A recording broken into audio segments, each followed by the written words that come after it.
Merana tatkala murka Allah yang menyala-nyala. Ratapan hati seorang hamba Tuhan bersedih, pedih, mengerang berbagai macam penderitaan yang dialami. Mengenang kembali kenangan kemuliaan yang dahulu pernah dimiliki. Selamat pagi dan salam sejahtera bagi kita semua. Shalom. Kembali lagi bersama saya Esraf Wakani, dan pada kesempatan kali ini saya akan berbagi berkat kebenaran firman Tuhan. Berkat kebenaran firman Tuhan yang akan saya bagikan pada kesempatan ini terambil dari dalam kitab Ratapan. Di dalam kitab Ratapan terdiri dari 5 pasal yang dituliskan oleh Nabi Yeremia, mengisahkan tentang bagaimana penderitaan yang dialami oleh bangsa Israel, terkhususnya Yerusalem, di saat mereka jatuh ke dalam tangan tentara Raja Babel pada tahun 586 sebelum Masehi. Mengisahkan tentang penderitaan demi penderitaan, pengeluhan Nabi Yeremia karena melihat keadaan itu, karena dosa mereka kepada Tuhan Allah nenek moyangnya. Kalau kita melihat di dalam kitab Ratapan, Nabi Yeremia tidak memfokuskan ratapannya hanya kepada penderitaan, yaitu sebab dari dosa. Tetapi Nabi Yeremia lebih memfokuskan ratapannya oleh karena dosa yang dilakukan bangsa Israel, terkhususnya Yerusalem. Nabi Yeremia lebih memfokuskan kepada dosa yang dilakukan oleh Yerusalem. Kita melihat di dalam kitab Ratapan pasalnya yang kelima. Di dalam kitab Ratapan pasalnya yang kelima ayatnya yang ke-16 saya akan membacakannya bagi kita semua. Mahkota telah jatuh dari kepala kami, wahai kami, karena kami telah berbuat dosa.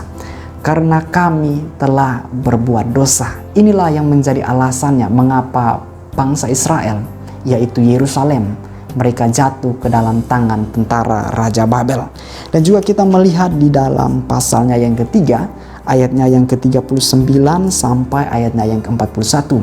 Saya akan membacakannya bagi kita semua. Ayat yang ke-39. Mengapa orang hidup mengeluh? Biarlah setiap orang mengeluh tentang dosanya. Biarlah setiap orang mengeluh tentang dosanya. Bukan mengeluh kepada penderitaan, tetapi biarlah mengeluh akan dosa-dosa yang sudah dilakukan. Ayatnya yang ke-40, marilah kita menyelidiki dan memeriksa hidup kita dan berpaling kepada Tuhan. Marilah kita, ini merupakan sebuah ajakan supaya bangsa Israel, supaya Yerusalem mengintrospeksi diri mereka, melihat akan dosa-dosa yang sudah mereka lakukan dan berbalik kepada Tuhan. Ayatnya yang ke-41, marilah kita mengangkat hati dan tangan kita kepada Allah di surga. Sadari kembali mencari. Nabi Yeremia menyadari bahwa apa yang terjadi di dalam kehidupan Yerusalem diakibatkan oleh dosa. Sehingga itu ia mengajak orang-orang Yerusalem supaya berbalik kepada Tuhan, sehingga mereka mendapatkan belas kasih Tuhan. Di dalam pasalnya yang ketiga, di sini perikopnya ialah penghiburan di dalam penderitaan. Ada penghiburan di dalam penderitaan, ada harapan di dalam ratapan.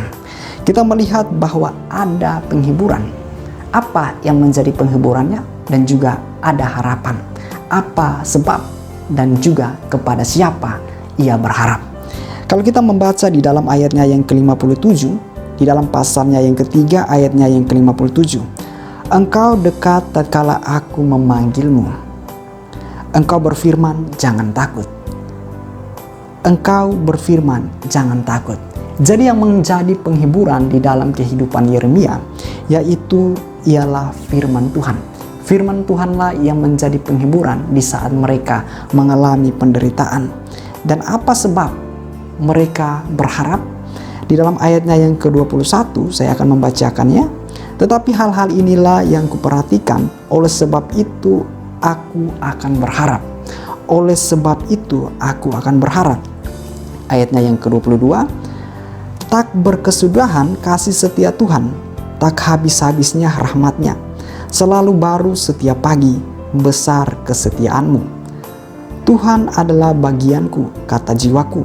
Oleh sebab itu aku berharap kepadanya. Jadi Tuhanlah yang menjadi harapan. Kepada Tuhanlah harapan Nabi Yeremia dan juga harapan bangsa Israel. Dilanjutkan ayatnya yang ke-25, Tuhan adalah baik bagi orang yang berharap kepadanya, bagi jiwa yang mencari Dia. Adalah baik menanti dengan diam pertolongan Tuhan. Di sini kita melihat dari dalam kisah ini ada kasih Tuhan dan juga ada keadilan. Di saat mereka mengalami penderitaan, ini merupakan satu bentuk keadilan Tuhan.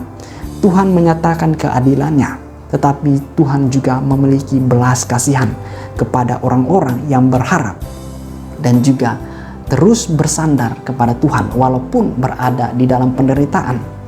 Penderitaan ini merupakan suatu bentuk implementasi dari keadilan Tuhan. Adalah hukuman yang Tuhan berikan bagi Yerusalem.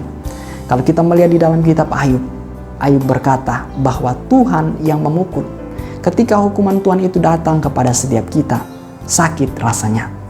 Tetapi di saat tangan Tuhan memberikan hukuman, memukul kita, tangan Tuhan pun jugalah yang akan membebat kita. Membebat setiap luka-luka yang disebabkan oleh teguran dan ajaran Tuhan. Pada ayat yang ke-31 di sini dikatakan bahwa karena tidak untuk selama-lamanya.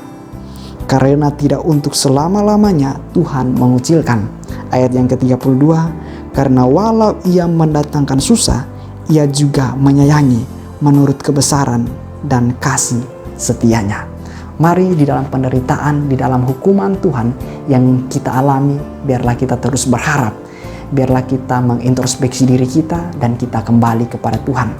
Walaupun apa yang kita alami ini merupakan sesuatu yang sakit, tetapi dari dalam pemberitaan firman Tuhan, Tuhan jugalah tidak selama-lama membiarkan kita terus berada di dalam penderitaan.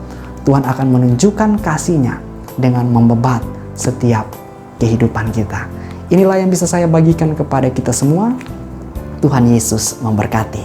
Salam damai sejahtera untukmu dan juga untukku.